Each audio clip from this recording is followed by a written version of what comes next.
안녕하세요. 한 번에 합격한다. 원샷 원킬 전산회계를 진행하는 문민대입니다. 영상에 광고가 3-40초가량 나와서 조금 불편하셨죠? 광고료 수입 100%와 개인적인 지원금은 앙코라스의 나라 캄보디아 시골 마을 초등학교의 학용품과 의약품 지원에 전액 사용됩니다. 여러분들의 자격증 취득 공부가 소외계층 어린이들을 돕는 것입니다. 열공하셔서 나눔도 실천하시고 꼭 원샷 원킬 하세요. 이번 강좌는 세무이급 88회 이론을 진행할 수 있도록 하겠습니다. 문제 1번입니다. 다음의 자료에서 설명하는 재고자산 평가 방법은 일반적인 물가 상승 시 당기 순이익이 과대 계상되네요. 기말 재고자산이 현 시가를 반영하고 있다. 물가 상승 시 예를 한번 들어볼까요? 10원, 20원, 30원, 50원일 때 3개가 판매되었다고 가정하겠습니다. 선입선출법이면 10원부터 30원까지 팔렸고 50원짜리가 남아요. 그러니까 전시가를 반영하고 있네요. 이 선입선출법에 해당되는 말입니다. 두 번째입니다. 이게 만약에 구입선출법이었다면 50원짜리, 30원짜리, 20원짜리 순으로 팔리겠죠. 남은 것은 10원짜리가 남게 되고요. 현시가를 반영하지 못합니다. 두 번째입니다. 단기순이익도 마찬가지겠죠. 선입선출법은 100원을 받고 팔았다면 선입선출법이면 10원짜리를 꺼내주게 됩니다. 90원이 남게 되고요. 구입선출법이면 50원짜리를 꺼내서 팔기 때문에 50원이 남겠죠. 따라서 선입선출법인 정답은 1번이 되고요. 이 문제는 전산회계 2급에 나오는 그런 문제죠. 우리 기본 강좌할 때 공부했던 내용입니다. 아울러서 이론 문제를 풀이하실 때는 실기 화면의 계정 과목 및 적요 등록을 실행시켜 두고 계정 과목이 잘 기억 안 나실 때는 찾아보시고 하실 수 있도록 하십시오. 자, 선입선출법에 대한 설명은 제가 아래에 메모해 두었습니다. 혹시 놓치신 분은 참고하실 수 있도록 하십시오. 자, 2번입니다. 다음 중 유형자산의 취득원가에 포함되는 요소를 모두 고른 것은 이 문제도 이번에 88회는 합격률이 좀 높았죠. 문제가 좀 쉬운 게 많이 나오네요. 자, 취득원가입니다. 취득원가란 무엇을 구입한 돈과 부대 비용은 구입하는 것 가격 안에 포함시키고 부대 비용은 따로 처리하지 않습니다. 단기 매매증권 구입 시 수수료는 수수료 비용으로 영업외 비용이죠. 따로 처리해야 됩니다. 여기서 우리 하나만 기억해요. 자, 단기 매매증권 하면서 구입하면서 수수료는 수수료 비용으로 따로 드려야 된다. 따로 처리해야 된다. 이렇게 알려드렸더니 어떤 학생들은 매도 가능증권 1000만원에 수수료 100만원이 들었다. 이럴 때 매도 가능증권 1000만원, 수수료 비용 1000만원 이렇게 각각 하시는 분이 있어요. 아닙니다. 우리가 회계에서 단기 매매증권 사면서 구입하면서 수수료만 따로 적고 나머지는 취득원가에 포함이 됩니다. 오해하시지 않도록 하십시오. 자, 그래서 기억본 설계와 관련하여 전문가에게 지급하는 수수료. 자, 설계 왜 합니까? 건물이나 뭐 이런 거 짓기 위해서 설계하죠. 취득원가에 포함됩니다. 매입 관련 운송비, 운반비 말이죠. 살포, 팔다, 살 때 운반비는 사는 것 가격 안에 포함시켜야 되겠죠. 취득원가에 해당되겠네요. 설치 장소를 위한 지출. 이것도 마찬가지죠. 구입하기 위해서 설치하기 위해서 자리를 깔고 있습니다. 그러니까 무엇을 기계장치라든지 설치하기 위한 준비 장소도 역시 이 지출도 취득원가에 포함되어야 되고요. 쎄 새로 끝났네요. 세금과 공과이지만 취득세와 등록세는 무엇을 구입하면서 들어가는 거죠. 취득원가에 해당되고요. 미연분에 있는 재산세는 아니죠. 우리가 구입하고 나서 거기에 대한 세금을 납부합니다. 이것은 세금과 공과로 처리되겠죠. 그래서 기억, 년, 띠끝, 려린 정답은 2번이 되며 이 문제도 간단한 문제가 되겠네요. 3번 다음 중 무형자산에 대한 설명으로 틀린 것은 자 무형자산입니다. 내부적으로 창출한 영업권은 무형자산으로 인식하지 않습니다. 어떤 무형자산만 무형자산으로 인식하느냐 하면 돈을 지급하고 구입한 영업권만 무형자산으로 인식합니다. 두 번째, 무형자산의 최대 상각기간은 20년을 초과할 수 없고요. 무형자산의 상각 후 잔존가치는 0원으로 하게 되어 있습니다. 마지막으로 무형자산의 상각방법은 합리적이고 체계적인 방법이 있다면 해당 방법을 선택을 해야 되고 없는 경우는 정액법을 원칙으로 합니다. 그래서 특히 네 번째 모든 무형자산의 상각방법은 정액법을 사용한다. 이 말은 틀렸습니다. 해당하는 방법 정액법, 정률법, 생산량 비례법, 연수합계법, 이중체감법 등 감가상각방법이 아주 많이 있죠.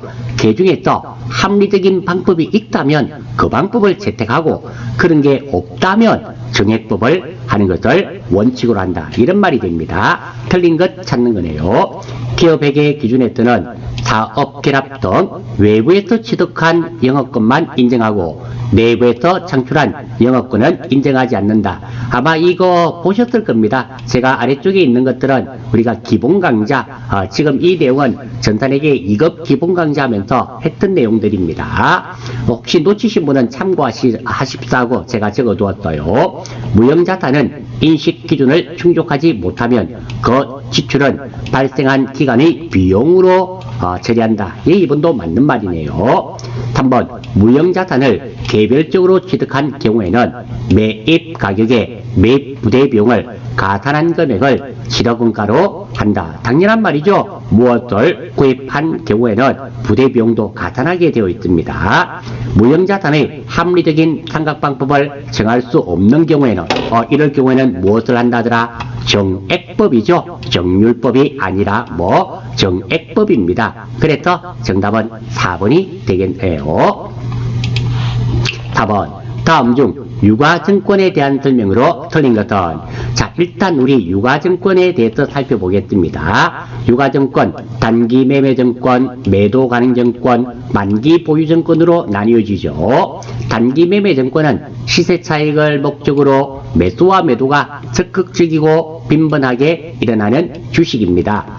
이 단기매매증권이 시장성을 상실하면 매도가능증권 우리는 178번 투자자산으로 재분류합니다. 매도가능증권은 투자의 목적으로 구입한 증권이며 카멜레온처럼 상황에 따라서 처리 가능한 주식이고요. 만기보유증권은 만기까지 보유하고자 하는 적극적인 의지와 능력이 있는 경우 만기보유증권으로 분류합니다. 그래서 만기보유증권에선 만기까지 보유하고자 한다. 이런 말이 나와야 되고요. 또 적극적인 의지와 또 능력이 이렇게 있어야 됩니다. 그래야지만 만기보유증권으로 분류가 되고요. 매도가능증권 평가이익과 매도가능증권 평가손실은 자본입니다. 자본 항목의 기타 포괄 손익 누계액에 해당이 돼요. 그러니까 우리가 매도가능증권 평가이익, 매도가능증권 평가손실 이러니까 손익계산서에 나오는 것처럼 보이지만 이것은 자본 항목입니다. 기타 포괄 손익 누계액이 돼요. 자, 그래서 또 하나 더 용어를 알아주셔야 되겠네요. 미실현 보유 손익입니다. 마찬가지입니다. 미 따로, 실현 따로, 보유 따로, 손익 따로 이럽니다. 실현은 실제로 사고 판 것을 말하는데 미니까 실제로 사고 판 게 아닙니다. 보유는 가지고 있으면서 손해나 이익 보는 거. 그러니까 우리 단기매매증권이나 매도가능증권을 가지고 있으면서 기말에 평가하잖아요. 그것이 바로 미실현 보유 손익, 가지고 있으면서 아직 이익이나 손해는 실질적으로 판매가 되지 않았기 때문에 실질적으로 이익이나 손해를 본 것은 아니지만 그래도 이 계산상 이익을 봤죠. 그것을 의미합니다. 즉 보유하고 있는 비화폐성 자산의 현행 원가와 시도원가의 차액을 의미합니다. 즉 가지고 있으면 또 이익 또는 손해를 입은 금액을 의미하게 되는 거예요. 자, 유가증권에 대한 설명으로 틀린 거네요. 단기 매매증권에 대한 미실현 보유 손익은, 자, 단기 매매증권에 대한 미실현 보유 손익이란 말은 단기 매매증권 평가이익, 단기 매매증권 평가 손실을 말합니다. 기타 포괄 손익 누계액으로 한다. 1번 틀렸습니다. 한번 볼게요. 우리 계정 과목 및 적요 등록에서 한번 찾아보겠습니다. 자, 여기서 컨트롤 F 단기 매매 증권 평가지만 해볼게요. 자, 그랬더니 나왔네요. 하단에 보니까 단기 매매 증권 평가이익은 영업 외 수익이죠. 그래서 기타 포괄 손익 누계액은 어디에 있는 거다? 자본에 있는 거잖아요. 한번 확인해 보겠습니다. 자, 여기 보시면, 자, 자본금부터 이렇게 있잖아요. 요 중에 요 자본 항목 5가지가 있는데 기타 포괄 손익이 있잖아요. 여기에 해당됩니다. 자본 항목이에요. 그래서 정답은 1번입니다. 두 번째, 단기 매매증권이 시장성을 상실한 경우에는 매도 가능증권으로 분류하여야 한다. 맞죠? 조금 전에 보셨습니다. 채무증권은 취득한 후에 만기 보유증권, 단기 매매증권, 매도 가능증권 중의 하나로 분류해야 된다. 조금 전에 보셨죠? 그리고 네 번째, 지분증권과 만기 보유증권으로 분류되지 않는 채무증권은 단기 매매증권 또는 매도 가능증권으로 분류합니다. 예, 맞습니다. 정답은 1번이 되며 단기 매매증권에 대한 미실현 보유 손익은 단기의 손익으로서 손익계산서에 나오는 계정 과목입니다. 자, 5번입니다. 다음 중 사채에 대한 설명으로 틀린 것은, 자, 일단 아래쪽에 내용부터 한번 보겠습니다. 먼저 자본 계정들입니다. 실무 문제에, 이론이 아니라 실무 문제에 아래의 자본 계정이 나오는 경우는 반드시 반대 계정 금액을 조회한 뒤 상계 처리한 후 처리합니다. 어떤 거 자본잉여금과 자본조정이 있는데요. 고구마 줄까요? 감자 줄까요? 하면 감자 주세요 하셔야 됩니다. 감자 차익, 자기주식 처분이 주식 발행 초과금, 반대 계정들이죠. 자본조정은 감자 차손, 자기주식 처분 손실, 주식 발행 초과금의 반대가 주식 할인 발행 차금이 됩니다. 이것 말고도 자본 계정들 조금 전에 보셨던 매도 가능증권 평가이익, 매도 가능증권 평가 손실이 답에 나오게 되면 반드시 반대 계정을 조회를 해야 됩니다. 예를 한번 들어볼게요. 내가 정답에 매도 가능증권 평가 손실이 나왔습니다. 실무에. 그러면 그대로 하셔서는 안 돼요. 총계정원 입장에서 해당 일까지 매도 가능증권 평가이익이 있는지를 봐야 됩니다. 없으면 매도 가능증권 평가 손실을 하면 되지만 있는 경우는 반드시 매도 가능증권 평가이익에서 차감하고 나머지만큼이 매도 가능증권 평가 손실이 된다는 거, 우리 세무에서는 이런 문제들이 종종 출제가 됩니다. 알아주시고. 다음 사채입니다. 사채. 자, 상각이네요. 우리 사채에 상각하는 거 있죠. 상이란 말, 상각, 갚을 상, 물리칠 각. 그래서 보상하여 갚아준다. 즉 가치 감소분을 떼어낸다. 또 뺀다는 의미입니다. 또는 가치 상승분을 가산하거나 더한다는 의미가 상각이에요. 사채 상각이란 말은 부족분을 사채 할인 발행 자금할 때 부족분을 보상하여 갚아줘가지고 점점 채워주는 거고, 사채 우리를 할증 발행하는 경우 있죠. 이때는 점점 사채의 가격으로 줄여야 되잖아요. 그때는 상각이 되어 들어갑니다. 빼야 되는 거죠. 자, 먼저 액면 이자와 시장 이자율이 있는데요. 은행 이자율을 생각하면 됩니다. 액면 이자가 클 경우는 할증 발행을 하게 되고요. 시장 이자율이 큰 경우는 할인 발행하게 됩니다. 그리고 상각시 사채 할인 발행 차금과 사채 할증 발행 차금은 둘 다 매년 증가합니다. 할인 발행 차금과 할증 발행 차금은 매년 증가할 수밖에 없고요. 사채를 할인 발행 시 장부가액이 매년 증가함으로 왜 내가 100만 원짜리를 뭐 90만 원에 발행을 했습니다. 그럼 생각을 하죠. 그럼 93만 원, 97만 원 이렇게 점점 올라가서 뭐 보상하여 갚아주는 겁니다. 그래서 장부가액이 점점 올라간단 말입니다. 그러므로 장부가액이 올라가니까 이자 비용은 매년 증가합니다. 하지만 사채를 할증 발행 시는 장부가액이 매년 감소합니다. 한번 생각해 볼게요. 자, 내가 액면가 100만 원짜리 사채를 뭐 110만 원에 발행을 했습니다. 그러면 이 100만 원으로 점점 깎아가야 되잖아요. 처음에는 110만 원에서 그 다음에는 107만 원, 그 다음에 102만 원 이런 식으로 내려갑니다. 장부가액이 이렇게 점점 내려가니까 뭐 이자가 점점 줄어들겠죠. 그래서 이자 비용은 매년 감소합니다. 그리고 사채 발행 차금은 유효이자율법에 의해서 상각하도록 되어 있다라는 거. 자, 왜 제가 이걸 사채를 정리를 한번 했는가 하면 이런 문제들이 요즘 종종 나오고 있습니다. 물론 이 문제와 답이 관련이 있는지는 잘 모르겠고요. 한번 볼게요. 첫 번째, 사채의 액면 이자율이 시장 이자율보다 액면 이자율이 크다 그러네요. 그러면 할증 발행된다 그랬죠. 예, 맞습니다. 두 번째, 사채 발행 시 발행한 비용은 발행 가액에서 직접 차감한다. 그러니까 100만 원짜리를 뭐 110만 원에 발행했는데 수수료 비용이 있습니다. 3만 원. 그러면 이거 사채 얼마짜리로 발행했다 생각하면 될까요? 107만 원 뺀단 말입니다. 예, 맞습니다. 사채 할증 발행 차금은 자본잉여금에 해당한다. 자, 이게 자본잉여금인지 한번 볼까요? 사채 할증 발행 차금입니다. 이런 경우 컨트롤 F 사채 할증 이렇게 찾았네요. 자, 사채 할증 발행 차금 여기에 나와 있죠? 이렇게 찾았습니다. 위로 한번 올라가 볼까요? 자, 사채 할증 발행 차금은 비유동부채에 있네요.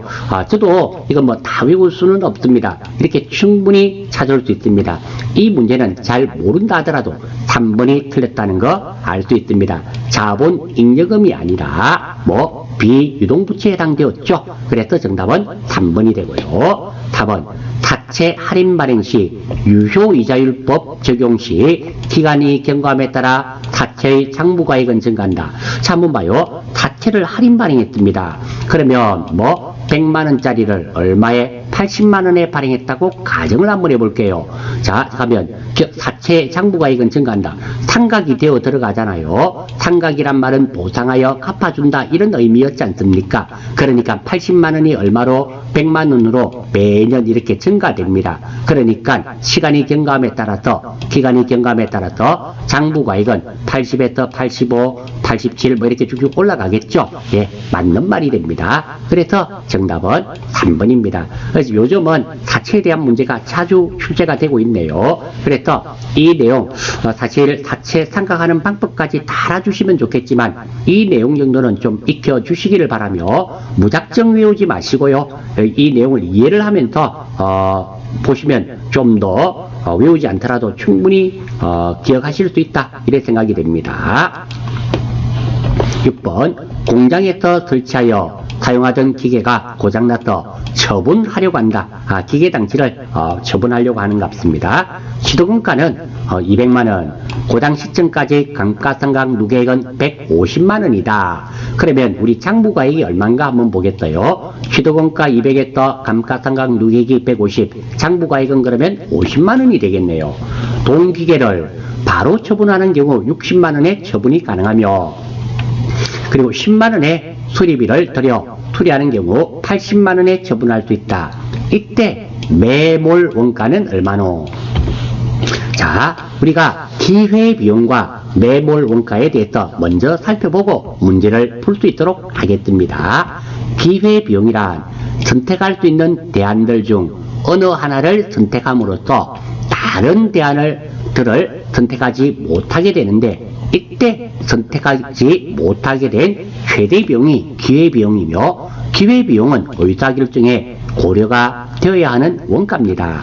하지만 매몰 원가, 우리 살처분할 때 매몰한다 그러죠. 자, 과거에 발생한 원가로서 현재 또는 미래에 전혀 영향을 미치지 않는 원가, 의사결정에 전혀 영향을 미치지 않습니다. 과거에 이미 발생한 원가이기 때문에 회수불능 원가라고도 합니다. 일반적으로 과거에 투자된 시설 설비액은 매몰 원가라고 볼 수 있습니다. 과거에 우리 기계장치 이거 설치했던 거 있죠? 이거는 뭐 매몰 원가로 볼 수 있단 말입니다. 매몰 원가는 의사결정에 영향을 미치지 않는 원가입니다.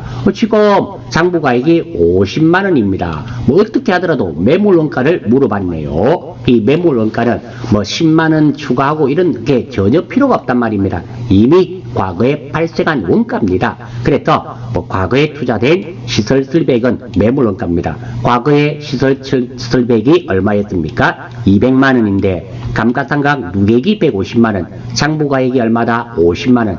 이 50만 원이 뭐 매몰 원가가 됩니다. 이미 과거에 발생되었고 현재 어떻게 하더라도 의사결정에 영향을 미치지 않는 원가로서 매몰 원가는 50만 원이 되겠습니다.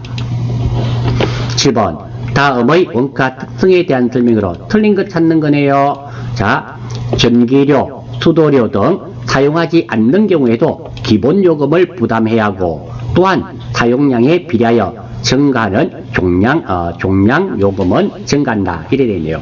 그러니까 일정 부분 기본요금은 있고 그리고 사용량에 따라서 비례하여 종량요금은 증가한다. 이 말은 변동비가 아니죠. 이제 기본이 없잖아요. 얘는 고정비가 되고 요거는 계단식 원가 중고정비가 되고 지금은 준변동비가 되겠네요. 이 말은 뭐 일단 사용하지 않더라도 기본요금 있고 그리고 뭐 많이 쓰면 많이 쓸수록 계속 비례해서 이렇게 증가되죠. 이 말은 준변동비에 대한 말이 되겠습니다. 따라서 1번 틀린 것 찾는 것입니다. 조업도의 변동과 관계없이 일정하게 발생하는 고정비와 조업도의 변동에 따라 비례하여 발생하는 변동비의 두 요소를 모두 가지고 있다. 그렇죠? 하나도 생산하지 않는다 하더라도 뭐 일정 부분은 발생되고 그리고 변동비 많이 쓰면 많이 되는 거. 1번 준변동비에 해당되는 말입니다. 두 번째 계단원가라고 한다. 계단원가는 이게 계단처럼 생겼지 않습니까? 준고정비를 말합니다. 정답은 2번입니다. 3번 준변동비에 대한 특성에 대한 설명이다. 그렇죠? 준변동비죠. 혼합원가라고도 합니다. 예, 맞습니다. 따라서 정답은 2번이 되며 계단원가 자주 나오는 말은 아니었죠. 준고정비가 계단처럼 생겼다고 계단원가라고 합니다. 2번은 준고정비에 대한 말이 되겠습니다. 정답은 2번이 되겠습니다. 8번 다음 중 보조 부분 원가를 제조 부분에 배분하는 기준으로 가장 적합한 거, 맞는 거 찾는 거네요. 건물 관리 부분은 종업원 수가 아니죠. 면적에 따라서 배분을 해줘야 되고요. 종업원 복리후생 부분, 종업원의 연령이 아니라 뭐 인원수죠. 인원수에 따라서 배분해 주는 게 맞고요. 식당 부분은 뭐 사용 면적이 아닙니다. 이것도 인원수로 해줘야죠. 그리고 전력 부분은 전력 사용량이 되겠죠. 정답은 4번이 되겠습니다. 뭐 이런 것도 전산에게 1급 정도에 출제되었던 문제가 되고요. 8번까지는 쉽네요. 9번 다음은 경성의 제조원가와 관련된 자료이다. 단기 제품 제조원가는 얼마인가? 자, 이거 제가 적어두었습니다. 자, 이 공식이 있는데요. 이 공식 정도는 세무이급을 치시면서 이 공식을 놓치고 계시다. 이거 좀 심각한 상황입니다. 공식 몇 회계 시험에 나오는 공식이 몇 개 없습니다. 반드시 알아주셔야 되는 겁니다. 자, 먼저 단기 요 공식은 아신다는 가정하에 요것들은 안다는 가정하에 단기 제품 제조원가 구하는 문제였습니다. 자, 먼저 이게 보니까 기초 원재료, 기말 원재료, 단기 원재료 매입액이 있으니까 직접 재료비를 구할 수 있겠네요. 기초 원재료 매입액 10만원, 단기 매입액 20만원, 기말 원재료 매입액, 남아있는 거 매입액이 아니죠. 남아있는 게 5만원이 되네요. 그래서 직접 재료비를 구합니다. 25만원. 이 직접 재료비가 25만원이고요. 직접 노무비가 15만원. 그리고 제조간접비가 20만원, 직접 노무비 15만원, 제조간접비 20만원. 그래서 다 하면 단기 총 제조원가는 60만원이 됩니다. 다음 단기 제품 제조원가는 뭐 기초 제공품 재고액 플러스 단기 총 제조원가 60만원 구했죠. 그리고 기말 제공품 재고액을 빼면 되는데요. 기초 제공품 재고액이 20만원이네요. 그래서 20만원. 기말 제공품 재고액이 얼마? 10만원. 계산을 하면 70만원. 정답은 70만원이고요. 제품 매출 원가도 한번 구해볼게요. 따라서 이 두 개는 사실은 필요가 없는 겁니다. 구하는 길에 다 같이 한번 구해보겠단 말입니다. 자, 제품 매출 원가는 일단 단기 제품 제조 원가가 70만원, 그리고 기초 제품 재고액이 15만원, 그리고 단기 매출 원가가 있네요. 45만원. 이렇게 되어 있네요. 그러면 기말 제품 재고액을 또 구할 수 있겠죠? 계산해 보시면 됩니다. 아무튼 지금 이 문제는 단기 제품 제조 원가를 구하는 문제이기 때문에 70만원이 되겠네요. 정답은 3번이 되겠습니다. 크게 어려운 문제는 아니고요. 혹시 이 문제를 이 공식을 놓치셨다면 꼭 메모하셔서 89회 때 맞추실 수 있도록 하시면 됩니다. 10번 주 우유는 선출법에 의한 종합원가 계산을 채택하고 있다. 단기 가공원가 전 공정에서 균등하게 발생함에 대한 완성품 환산량 단위당 원가가 12,000원. 그러니까 한 개당 원가가 12,000원이네요. 뭐가? 가공원가가 그렇단 말입니다. 다음의 경우 다음 자료를 가지고 가공원가 발생액을 계산하면, 그러면 가공비의 개수가 몇 개인가만 알면 되겠네요. 예를 들어서 10개면 10개 곱하기 단위당 원가가 12,000원이니까 12만원이 되겠죠. 이거 가공원가 개수를 구하면 되겠습니다. 가공비 개수를 구하면 되는 거네요. 자, 하기 전에 이것도 마찬가지입니다. 우리 종합원가에서 선입선출법이 있고요. 그리고 평균법이 있죠. 이거 자주 출제되는 겁니다. 이거 어렵지 않습니다. 먼저 선입선출법으로 재료비와 가공비의 개수를 한번 구해볼게요. 먼저 물량의 흐름을 파악하셔야 됩니다. 자, 이렇게 T자를 그림을 그려주시고요. 자, 이게 차변의 왼쪽에는 기초제공품, 이거 그대로 적었습니다. 기초제공품 400개 75%, 그리고 단기 착수 수량 3,500개, 그리고 단기 완성품 수량이 3,200개, 기말 제공품이 700개가 40% 완성되었습니다. 이렇게 그리고요. 두 번째 공식입니다. 선입선출법 재료비와 가공비 구하는 공식만 좀 알아주시면 평균법은 이 기초제공품만 사용하지 않으면 평균법이 되는 거예요. 그래서 하나만 알아주시면 됩니다. 선입선출법 한번 봐요. 재료비는 단기 완성품 수량 플러스 기말 제공품 수량 마이너스 기초 제공품 수량이 됩니다. 그래서 단기 완성품 수량이 3,200개, 기말 제공품 수량이 700개, 그리고 기초 제공품이 400개, 그래서 재료비는 3,500개가 됩니다.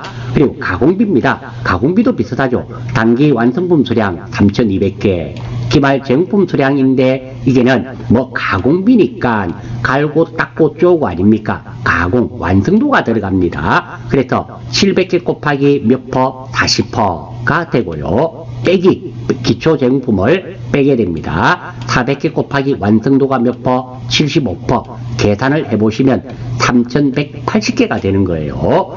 그래서 따라서 가공비는 3,180개가 되고 곱하기 단위당 12,000원이라 그랬습니다. 그러면 3,816만원이 돼요. 그래서 정답부터 먼저 한번 볼까요? 정답은 1번이 되겠습니다. 1번이 되고요. 자, 다음 평균법을 한번 봐요. 보기 전에 선입선출법. 자, 물량의 흐름 파악하실 수 있겠습니까? 이 그림 이렇게 기초제공품 단기 착수 수량 이거 그대로 적으시면 됩니다. 그리고 단기 완성품 수량, 그리고 총 한번 보십시오. 3,900개니까 단기 완성품 수량이 3,200개 아닙니까? 그럼 이게 700개가 남을 수밖에 없죠. 완성도 40%. 이거 충분히 하실 수 있을 겁니다. 자, 평균법은 이 공식이 똑같으면서 기초제공품이 사용 안 됩니다. 이게 기초제공품 완성도 이게 사용이 안 되면 평균법이 된다라는 겁니다. 자, 평균법도 제가 참고하시라고 적어두었습니다. 이거는 변함이 없습니다. 물량의 흐름은 평균법이든 선입선출법이든 물량의 흐름을 파악해야 되는데 이거는 변함이 없습니다. 다음 재료비 한번 보십시오. 단순합니다. 단기 완성품 수량 플러스 기말 제공품 수량 3,200개 플러스 플러스 700개가 됩니다. 3,900개가 되고요. 기초제공품을 안 뺐죠. 평균법에서는 기초제공품을 사용하지 않습니다. 그리고 가공비는 단기 완성품 수량 플러스 기말 제공품 수량 곱하기 완성도 빼기가 없죠. 기초제공품 수량 곱하기 완성도가 없잖아요. 그게 정답이 되는 겁니다. 그래서 선입선출법 공식만 힘이 드시더라도 하나 기억해 주십시오. 우리가 회계 1급이 아니라 세무에서는 이게 자주 출제되는 문제니까 꼭 좀 알아주시기를 바라면서 이 문제는 넘어갈 수 있도록 하겠습니다. 넘어가기 전에 평균법과 선입선출법의 가장 큰 차이점은 기초제공품이죠. 기초제공품이 사용이 되면 선입선출법, 기초제공품이 아예 사용되지 않으면 평균법. 그러니까 기초제공품이 없다면 종합원가에서 완성품 환산량 구할 때 기초제공품이 없다면 선입선출법이나 평균법의 재료비나 가공비는 동일할 수밖에 없다라는 겁니다. 그래서 이론시험에 그런 말들도 가끔 나오고 있죠. 11번입니다. 다음 중 부가가치세법상 재화공급의 특례, 즉 간주공급을 말하는 게 되겠죠. 재화공급의 특례란 말은 간주공급, 간주공급이란 말은 팔았다 치고 부가세를 납부해라는 겁니다. 해당하지 않는 것은 단 아래의 보기에서 모두 구입 시 정상적으로 매입세액을 공제받았다고 가정한다. 이것도 마찬가지입니다. 여기에 조건이 잘 들어가 있죠. 매입세액을 공제받지 않았더라면 간주공급에 해당되지 않습니다. 공급으로 보지 않는데 이는 매입세액을 공제받았기 때문에 팔았다 치고 부가세는 납부하게 됩니다. 자, 일단 이것도 제가 한번 보겠습니다. 자, 재화의 공급으로 보지 않는 것, 이거는 부가세 납부해야 되는 겁니다.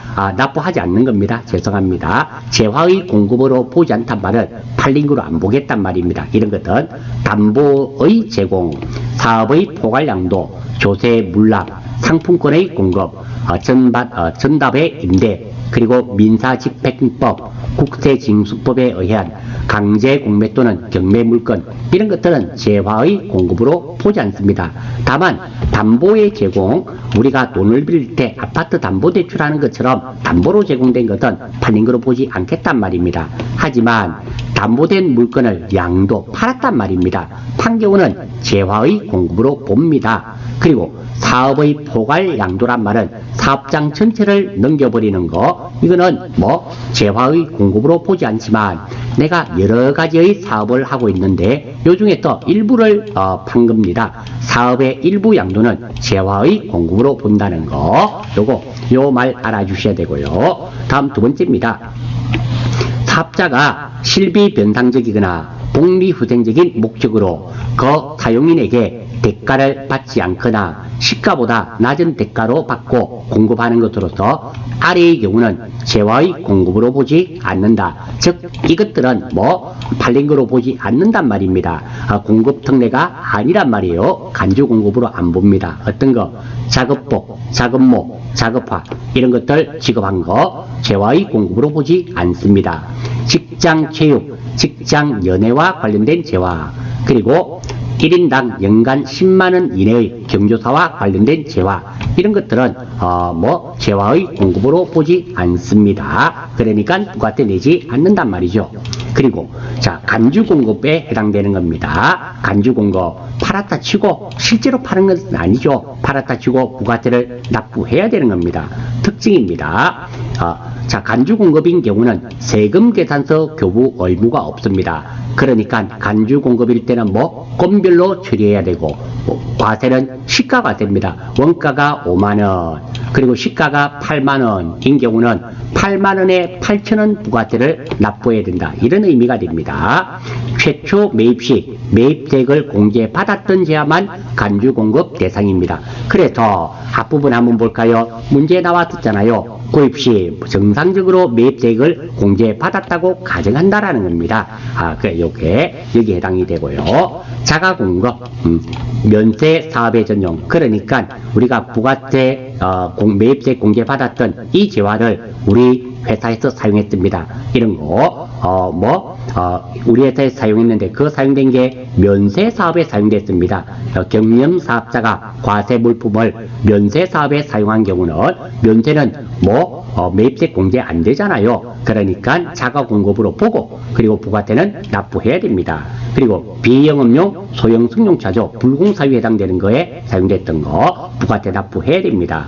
그리고 개인적인 공급, 과세 사업을 위하여 생산한 재화를 개인적인 용도로 사용한 경우, 과세 사업에 하려고 샀습니다. 구매를 했던 것 또는 완성된 제품을 친구한테 선물로 줬어요. 선물 주면 그는 관계 없습니다. 하지만 이 돈은 부가세는 시가로 부가세는 납부해야 된다, 이런 말이 되고요. 사업상 정리입니다. 과세 사업을 위하여 생산 취득한 재화를 특정인, 여기서 특정인이란 말은 우리 회사와 관계 있는 사람 또는 거래처에 무상으로 제공한 경우, 이런 경우도 부가세 시가로 부가세 납부해야 됩니다. 예외가 있네요. 예외 한번 보겠습니다.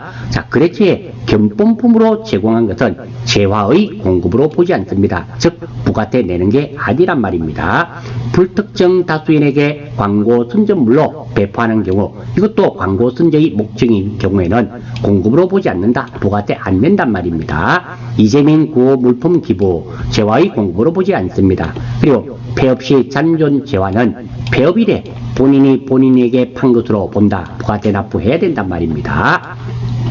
그리고 자주 출제되는 부가가치세법, 자, 이거 제가 87회 때도 제가 또 한번 읽어드렸는데요. 이 정도는 알아주셔야 됩니다. 여러분들이 메모하셔서 꼭 좀 익혀주시고 필기시험에도 나오고요. 이게 실기에도 필요합니다. 그리고 부가가치세법이, 자, 요것도 좀 익혀주시고요.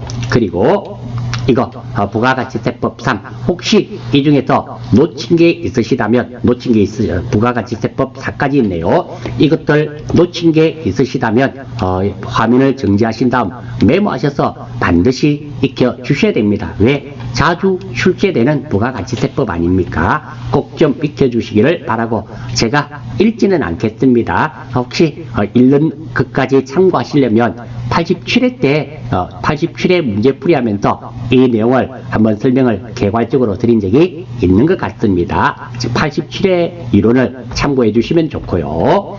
자, 그래서 문제 다시 봅니다. 자, 다음 중 부가가치세법상 재화 공급의 특례, 간주 공급에 해당하지 않는 것은, 자, 매입세액을 공제받았답니다.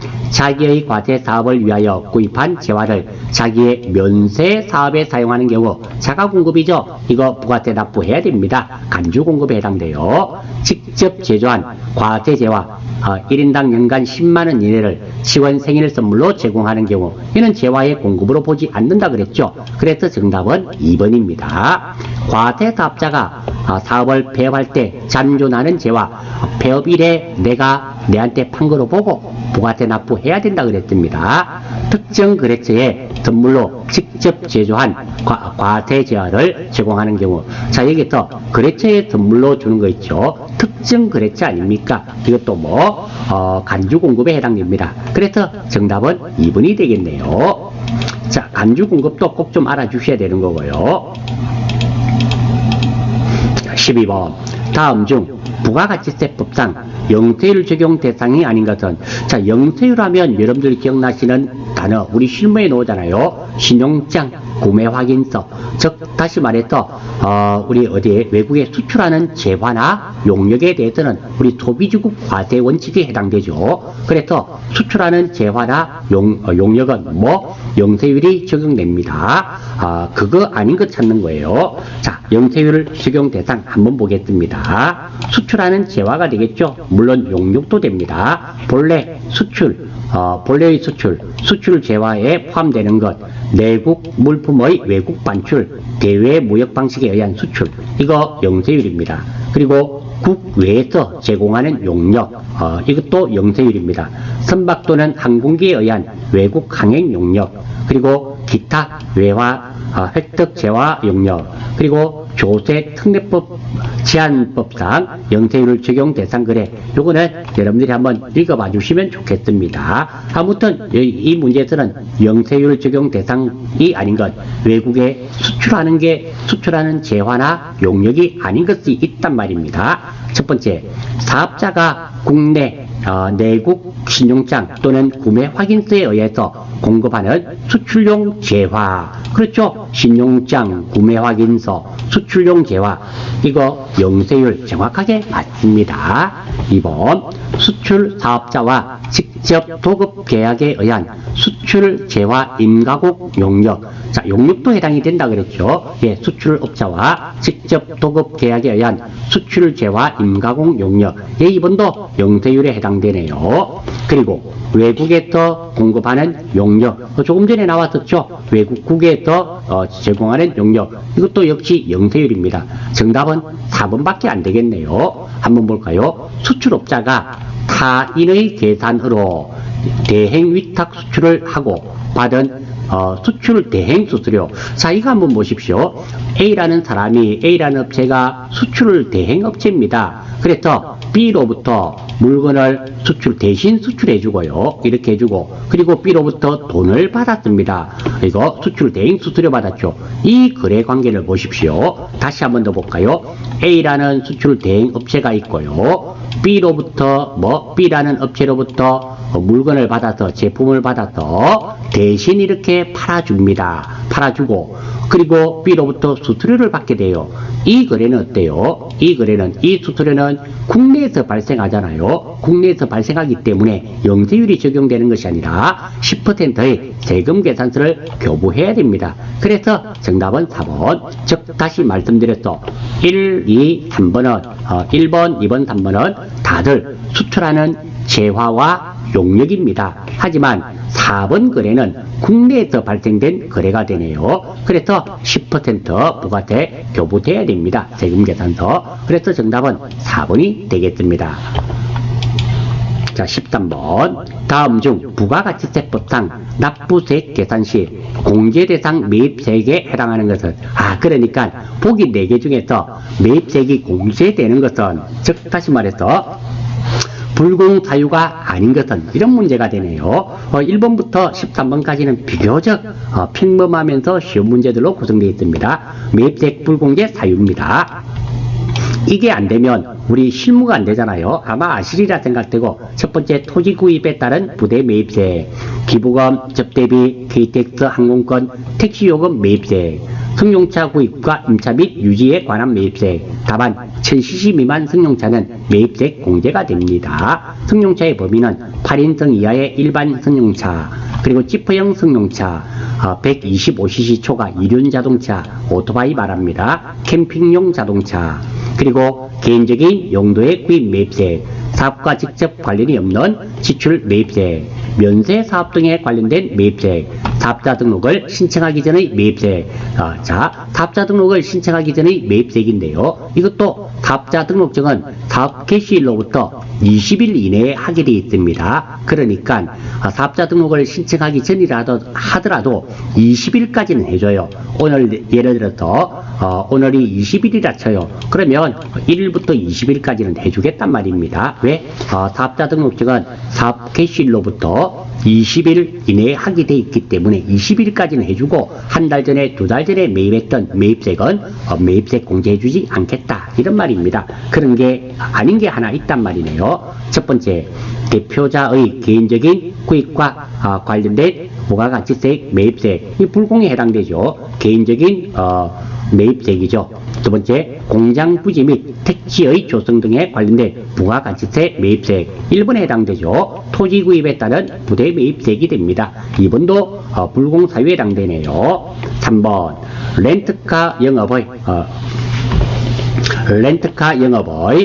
직접 사용되는 승용차 부가가치세 매입세. 자, 이거는 여기에 해당되지 않습니다. 자, 여기 말하는 승용차는 우리가 일반 제조업을 말하는 거고요. 지금은 우리 업종이 렌트카업을 한단 말입니다.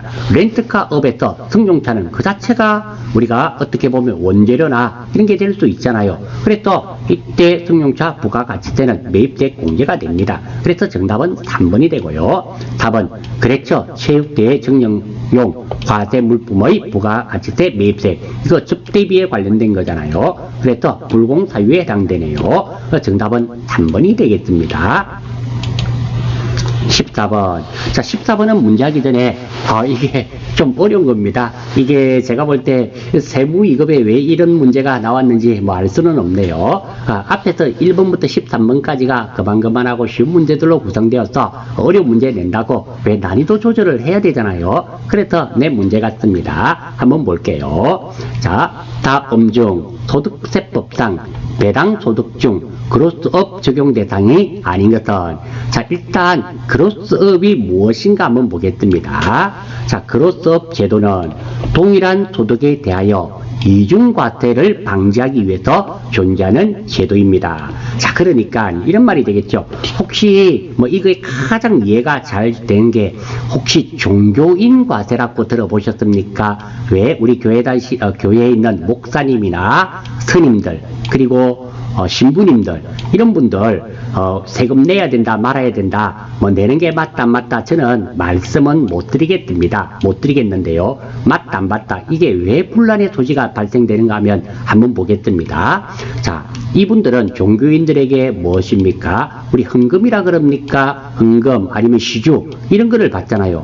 자, 개인으로부터. 그런데 이 개인은 근로소득을 받으면서 근로소득세를 이미 납부했잖아요. 납부했는데 이미 납부됐던 돈을 받았는데 이 돈에 대해서도 또 세금을 내라니까 종교인 입장에서는 이거 이중과세다, 안 된다, 이런 말입니다. 왜? 자, 일단 시주나 헌금하시는 분들이 근로소득을 받게 되고 아니면 사업소득을 받으면서 이미 세금을 납부했습니다. 한 번 냈죠. 두 번째, 그 돈을 가지고 헌금을 했는데 이 돈에 대해서 또 세금을 납부해라 그러니까 이거는 이중과세다 해서 세금 못 낸다, 아니다, 그것도 내야 된다, 이렇게 지금 법으로는 지금 뭐 과세가 되는 걸로 알고 있습니다.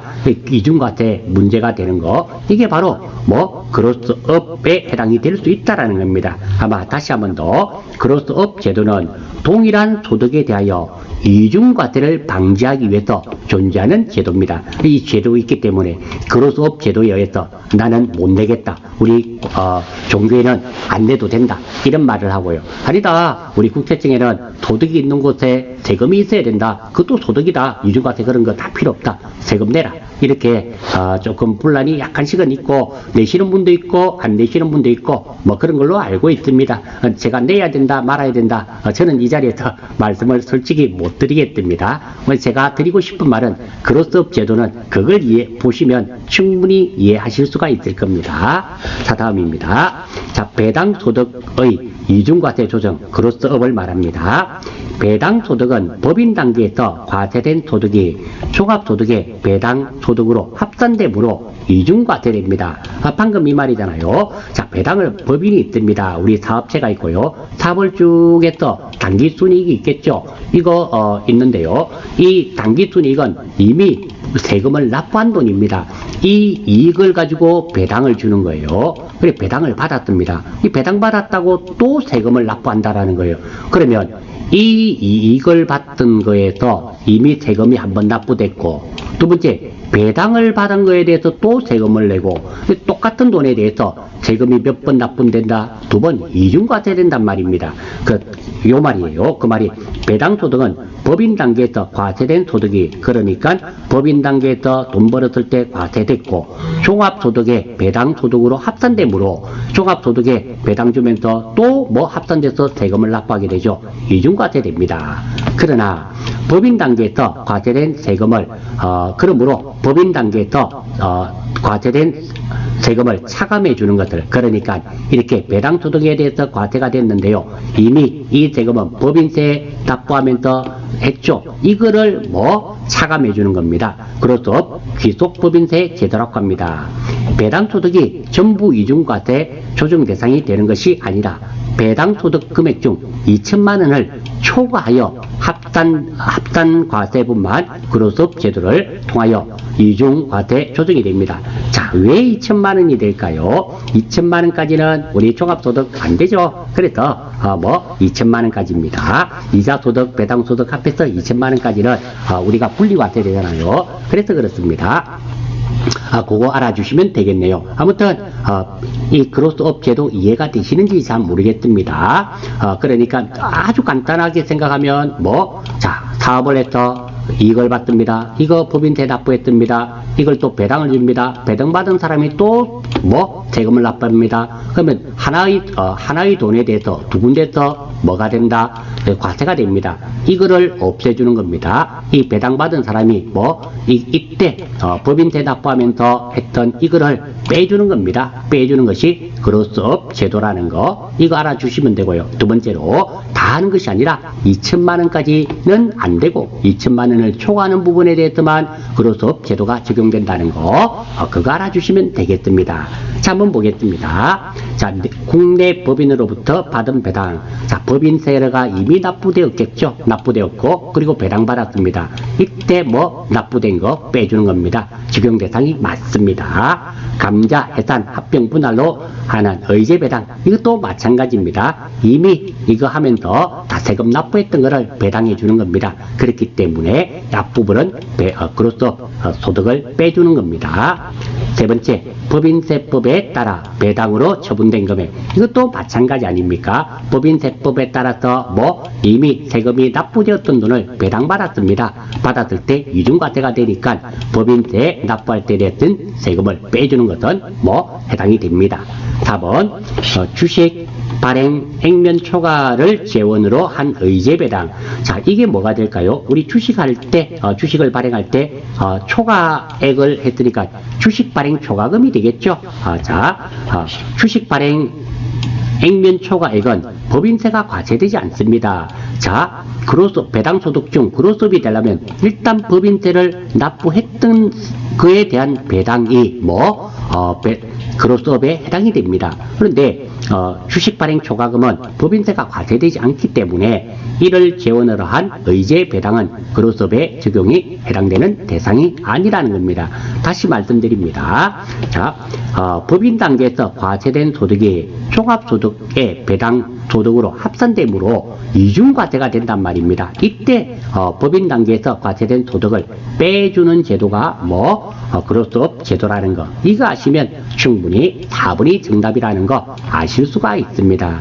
이 문제는 아마 다음에는 출제가 되지 않으리라 생각됩니다.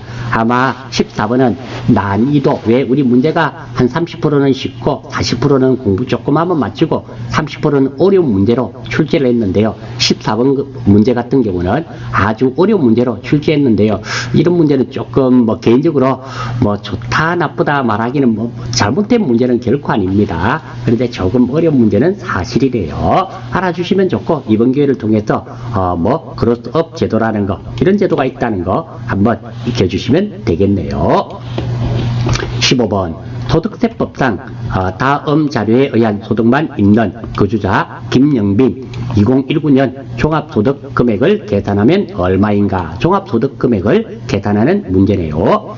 2월 결손금은 전기에 부동산 임대업을 제외한 사업소득에서 2월 된 금액이다. 자, 2월 결손금 있잖아요. 이 4천만 원은 부동산 임대업이 아니라 사업소득에서 2월 된 거다, 이런 말입니다. 자, 이 문제도 풀기 전에 먼저 결손금부터 먼저 한번 보겠습니다. 결손금이란 말 그대로요, 손금이죠. 부족한 부분입니다. 사업자가 기록한 장부에 의하여 사업소득을 계산할 때 해당 과세기간의 필요경비가 총 수익금액을 초과하는 경우 그 초과액을 의미합니다. 즉 손해본 걸 말합니다. 예를 들어서 내가 100만 원을 벌었습니다. 근데 필요경비가 150만 원이어서요. 이때 마이너스 50만 원 생기잖아요. 이 마이너스 50만 원이 결손금, 이 50만 원이 결손금입니다. 그런 뜻이 됩니다. 어려운 말은 결코 아니고요. 자, 다음입니다. 일반 사업소득의 결손금 있죠. 종합소득과세 표준을 계산할 때 근로소득, 연금소득, 기타소득, 이자소득, 배당소득 금액에서 순수대로 공제합니다. 그리고 부동산 임대업에서 발생한 소득금액이 있는 경우 해당 일반 사업에서 발생한 결손금부터 먼저 부동산 임대업의 소득에서 공제해야 되고요. 그리고 부동산 임대업에서 발생한 결손금은 일반 부동산 임대업의 결손금의 경우는 다른 소득에서 공제하지 않고 다음 과세기간으로 이월시켜야 됩니다. 그러니까 방금 우리 4천만 원 있었잖아요. 그게 부동산 임대업에 의한 소득이 없고 결손금이 4천만 원 있었다면 그 다음에 이월시켜야 됩니다. 이월시켜야 되고, 그리고 지금 부동산 임대업에서 결손금이 그 문제에서는 이거였죠. 이 2월 결손금은 부동산 임대업을 제외한 금액에서 결손금이잖아요. 부동산 임대업이 아니었습니다. 어쨌든 우리가 공부할 때 결손금 이런 것들도 쭉 알아주셔야 되겠죠. 그리고 부동산 임대업을 제외한 사업소득에서 발생한 2월 결손금은 모든 종합소득에서 합산한다. 즉 빼줘야 되겠죠. 이익 본 돈이고. 자, 한번 보겠습니다. 자, 부동산 임대 이외의 사업소득 금액이 얼마? 2,500만원 돈을 벌었단 말입니다. 근로소득 금액 1,000만원 벌었단 말이죠. 그리고 부동산 임대 사업소득 금액 1,500만원, 이게 총 벌어들인 돈입니다. 그리고 이거는 작년에 손해봐가지고 이월된 겁니다. 이거 합산해야 됩니다. 그런데 이월 결손금은 마이너스잖아요. 작년에 손해봤던 겁니다. 그러니까 이 돈 다 더하면 2,500, 3,500, 5,000, 5,000에서 이월 결손금은 손해본 겁니다. 이것들은 벌어들인 돈 빼야 되겠죠. 빼면 5천만 원에서 얼마? 4천만 원을 빼야 됩니다. 빼면 얼마가 된다? 1,000만 원이 되네요. 따라서 2019년 종합소득금액은 총 얼마가 된다? 1,000만 원이 정답이 되겠습니다. 자, 이름으로써 이런 문제는 마칠 수 있도록 하겠고요. 자, 15번 문제도 예전에 몇 번 나왔던 문제 같습니다. 다 같고. 그리고 14번 문제가 크로스업 제도가 조금 어려웠고요. 전체적으로 볼 때 물론 특별한 한두 개가 어려운 게 있기는 있었습니다만 15문제 중에서 전체적으로는 평범하다 아니다, 좀 쉬웠다, 난이도를 따진다면 쉬웠다라고 표현할 수 있는 그런 88의 이런 문제가 되겠네요. 이런 문제는 여기까지만 하고 마치는 걸로 하겠습니다. 수고하셨습니다.